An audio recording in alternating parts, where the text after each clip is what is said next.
आज ही Doubtnut app download करें। Doubtnut पर होगा अब आपके सभी मैथ्स, केमिस्ट्री, फिजिक्स और बायोलॉजी डाउट्स का सफाया।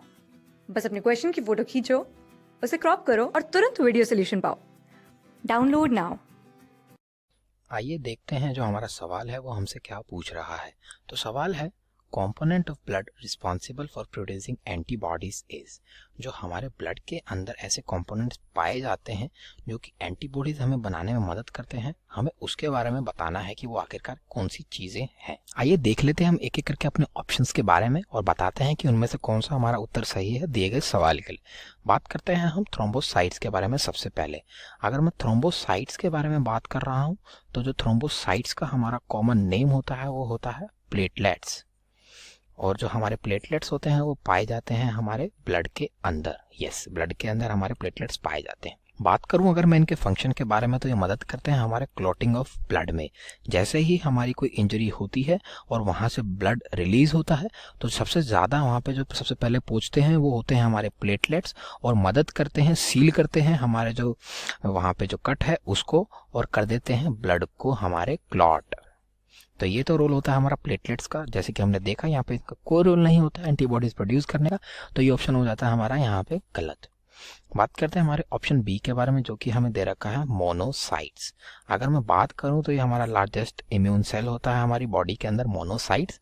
जैसे ही ये मोनोसाइट्स हमारे बोन मैरो में से बन के आते हैं बाहर, ये कुछ टाइम के लिए फॉर एग्जांपल 6 to 12 आवर्स ये हमारे ब्लड के अंदर ट्रेवल करते हैं।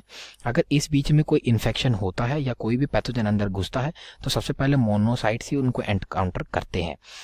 6 से 12 घंटे तक अगर कोई इन्फेक्शन नहीं होता है तो मोनोसाइट्स चले जाते हैं हमारे टिश्यू के अंदर, जहां पे ये चेंज हो जाते हैं हमारे मैक्रोफेजेस के अंदर या फिर ये चेंज हो जाते हैं हमारे डेंड्राइटिक सेल्स के अंदर।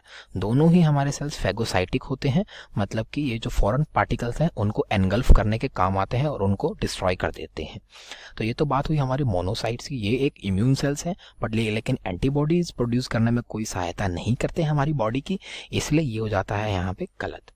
बात करेंगे हमारे एरिथ्रोसाइट्स के बारे में। जो हमारे एरिथ्रोसाइट्स होते हैं वो मेनली हमारे आरबीसीज ही होते हैं। तो आरबीसीज का जो मेजर फंक्शन यहाँ पे होता है वो ये होता है कि ये कैरी करते हैं ऑक्सीजन को लंग्स से बॉडी पार्ट्स तक और कैरी करते हैं CO2 को बॉडी पार्ट्स से लंग्स तक, जहां से वो हो जाती है हमारी expel out through our nostrils. तो ये तो हमने बात कर ली एरिथ्रोसाइट्स के रोल के बारे में। जैसे कि हमने देखा एरिथ्रोसाइट्स का भी कोई रोल नहीं होता है हमारी एंटीबॉडीज प्रोड्यूस करने में, इसलिए ये ऑप्शन भी हो जाता है हमारा यहाँ पे गलत। बात करेंगे हमारे आखिरी बचे ऑप्शन के बारे में जो कि होता है लिम्फोसाइट्स। तो हमारे ब्लड का एक कंपोनेंट होता है जिसको हम बोलते हैं WBCs, यानी कि ब्लड के अंदर प्लेटलेट्स, RBCs और WBCs प्रेजेंट होती हैं। तो अगर मैं बात करूं WBCs की, ये होती है हमारी वाइट ब्लड सेल्स जो कि हमारी होती हैं soldiers of our body. Yes, ये हमारे इम्यून सेल्स होते हैं बेसिकली और मदद करते हैं ये हमारे इम्यूनिटी को बढ़ाने में और डिजीज से लड़ने में। तो बात करूं मैं वाइट ब्लड सेल्स की, ये दो टाइप के होते हैं, एक होते हैं ग्रैनुलर और एक होते हैं हमारे ए ग्रैनुलर। जो ए ग्रैनुलर टाइप के होते हैं वो हमारे डिवाइडेड होते हैं लिम्फोसाइट्स के अंदर। उनकी ही एक टाइप होती है हमारी लिम्फोसाइट्स जो कि अल्टीमेटली ब्लड्स के अंदर ही पाई जाती है। और अगर मैं बात करूं लिम्फोसाइट्स की तो यहाँ पे हमारे दो टाइप के लिम्फोसाइट बेसिकली पाए जाते हैं। एक होते हैं बी लिम्फोसाइट, एक होते हैं टी लिम्फोसाइट या फिर टी सेल और बी सेल। अब बात करूं अगर मैं बी सेल की, तो जो बी सेल होते हैं वो रहते हैं हमारे ब्लड के अंदर ही और जो टी सेल हमारे जो बन के आते हैं वो चले जाते हैं हमारे टिश्यूज के अंदर।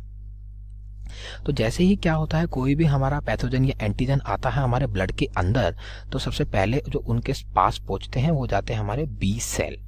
बी सेल का काम क्या होता है, ये एंटीजन से करते हैं इंटरैक्ट और ये चेंज हो जाते हैं हमारे प्लाज्मा सेल्स के अंदर। और ये जो प्लाज्मा सेल्स होते हैं ये सिक्रीट करते हैं हमारी एंटीबॉडीज को जो कि फाइट करती है उस एंटीजन के अगेंस्ट जिससे हमारा बी सेल करा था इंटरैक्ट। प्लाज्मा सेल के साथ साथ हमारा यहाँ पे मेमोरी सेल्स भी बनते हैं जो कि मेमोरी को स्टोर करके रखते हैं।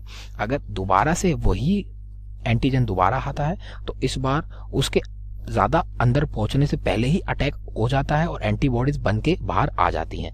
तो हमने देखा कि जो हमारे लिम्फोसाइट्स होते हैं, बी लिम्फोसाइट्स होते हैं, वो रिस्पॉन्सिबल होते हैं हमारी एंटीबॉडीज को जनरेट करने में। तो जैसे कि हमारे सवाल में पूछा गया था ब्लड का कौन सा कंपोनेंट है जो कि एंटीबॉडीज बनाने में मदद करता है, तो वो हो जाता है हमारा option D, that is lymphocytes. Thank you.